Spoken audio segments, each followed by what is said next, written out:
строить новые хранилища на 2000 кубометров. Старые хранилища на 800 кубометров, которое было. И, в принципе, должны были обсуждать материал об основании лицензии на осуществление деятельности, включая материал оценки воздействия на окружающую среду, по сооружению хранилищ для временного хранения твердых радиоактивных отходов. Филиал Приволжский территориальный округ ФГУ, Росрао, Казанское отделение, расположенного по адресу Республика Татарстан, Высокогорский район, Дубъязовский тракт, 21 километр. Там товарищи выступали, говорили, как же так это, как и разве можно, действительно, можно, деньги, конечно, надо зарабатывать, но не таким же способом. Вот такие тоже выступления.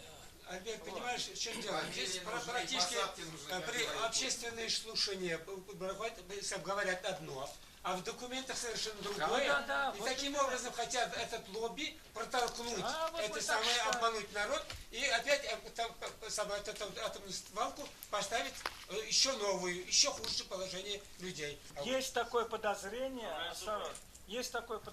да, что вот они ставят ангар, его постепенно заполняют, при том в течение 6 лет, а потом, значит, все разбегаются, деньги остаются. И такое есть, пускай. Ну, конечно.